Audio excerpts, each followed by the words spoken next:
आज फिर कॉस्पी में second day running big rally हो रही है। नैस्डैक ऊपर था, कॉस्पी करीब करीब 0.25% ऊपर है।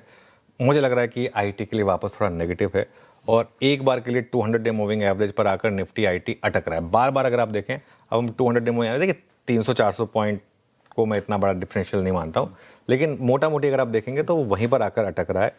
अभी कहना मुश्किल है कि ये रैली पिछली दो बार की रैलीज की तरह फेल होगी या नहीं होगी, क्योंकि इस बार की रैली की क्वालिटी थोड़ी बेटर है कंपैरेटिवली, ठीक है। लेकिन एक बार मुनाफा वसूली बनती है, यही हमारा कारण रहा था। 2 दिनों से हमने निफ्टी आईटी पे प्रॉफिट बुकिंग का व्यू लिया था। पीएसयू बैंकों में आज नजर रखेंगे, क्योंकि कल पीएसयू बैंकों में all of a sudden out of nowhere एक बड़ा ब्रेकआउट आया, जिसको लीड किया एसबीआई ने। आप एसबीआई का चार्ट देखिएगा, 2 दिन गिरा एसबीआई, उसके बाद कल एसबीआई में अच्छी रैली आई, ठीक है। तो इस पर नजर रखेंगे। इसके अलावा एनबीएफसी आई थिंक यहाँ पर भी नजर रहेगी। एक तो खैर एक स्टॉक है जियो फाइनेंस, जिसको मैं ऑब्वियसली इंक्लूड नहीं कर सकता मेरे बिग स्टॉक्स में, लेकिन आज एक डील हुई है उस पर, तो जियो फाइनेंस पर नजर रहेगी। हालांकि इस डील की वेट पता नहीं कितने समय से लोग कर रहे थे, काफ़ी लोग थक गए थे इसमें, वो इस डील की वेट कर करके, तो इस पर नजर आएगी। बट अदरवाइज भी अगर आप एनबीएफसीज देखेंगे तो एनबीएफसीज में अच्छा तेजी का मोमेंटम है ओवरऑल। अगर आप देखें श्रीराम फाइनेंस जैसे स्टॉक देखें, आप चोलामंडलम देखें, मन्नापुरम की हमने बात की थी, मन्नापुरम में लगातार तेजी रही है, तो ये कुछ स्टॉक्स हैं जो अच्छा कर रहे हैं ओवरऑल, ठीक है। तो इन पर ऑब्वियसली नजर रहेगी। मेटल्स में मुझे लग रहा है कि अपना आपको बहुत ज़्यादा चुनिंदा शेयर चुनने की ज़रूरत है, बहुत ज़्यादा सिलेक्टिव रहने की ज़रूरत है। कल हमने नैल्को लिया था एज हीरो ऑफ दैट है, और आप देखें कल नैल्को में शानदार ट्रेड आई, लेकिन हिंदुस्तान जिंक में करेक्शन आ गया है ना। और हिंदुस्तान जिंक का 2 दिन का आप ट्रैक रिकॉर्ड देखेंगे तो ऊपर खुलता है, उसके बाद नीचे आकर बंद होता है, डे हाई पे खुलता है, डे लो पे बंद होता है। 2 दिन से ऐसा हो रहा है यहाँ पर, ठीक है। टेलीकॉम शेयरों में मुझे लग रहा है आज थोड़ी सी और तेजी आ सकती है, क्योंकि ये स्ट्रक्चरल पॉजिटिव न्यूज़ ब्रेक थी कल सीएनबीसी आवाज़ की। कल सीएनबीसी आवाज़ ने जब ये न्यूज़ ब्रेक की तब भारतीय 1902 पर था, 1902 से 1945 की रैली हुई ताबड़तोड़ भारतीय में। आइडिया का भी इंटरडे रखिएगा, क्योंकि एक कंपनी लीड लेती है, फिर बाकी कंपनीज फॉलो करती हैं, और आइडिया में थोड़ा सा मुझे लग रहा है कि ज़्यादा जगह होती है रैली की नॉर्मली, ठीक है। और यहाँ पर तो फंड रेजिंग की भी एक्सपेक्टेशन काफ़ी ज़्यादा है, तो इस पर नज़र रहेगी। इसके अलावा मुझे लग रहा है आज स्टॉक स्पेसिफिक मौके रह सकते हैं। इसमें आज मुझे लग रहा है लेंसकार्ट आज का हीरो ऑफ द डे हो सकता है।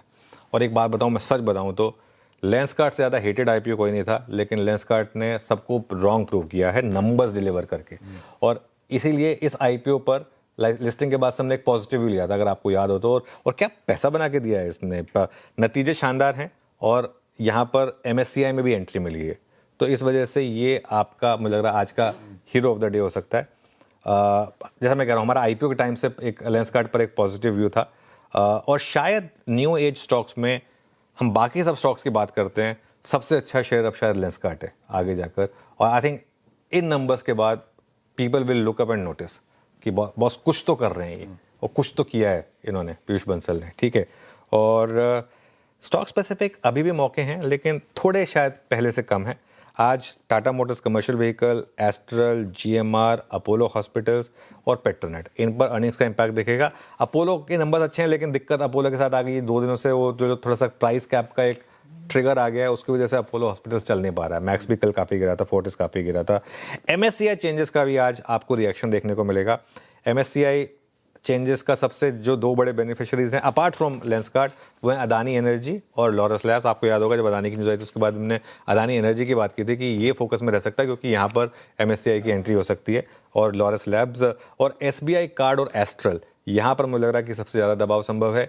एक सॉर्ट ऑफ नेगेटिविटी बायोकॉन के लिए भी है, क्योंकि बायोकॉन का एक्सपेक्टेड था कि इस बार एंट्री मिल जाएगी बायोकॉन की, इसीलिए खराब नंबर पे बायोकॉन गिरा नहीं था, आपको याद होगा। तो आज बायोकॉन थोड़ा गिर सकता है, लेकिन इसका मतलब ये नहीं कि अगली बार एंट्री नहीं होगी, हो सकता है अगली बार एंट्री हो जाए। तो ये कुछ स्टॉक स्पेसिफिक मौके होंगे। बिग स्टॉक्स में हम अलग से डिस्कस करेंगे, लेकिन ये अपफ्रंट डिस्कस कर लिया आपके साथ।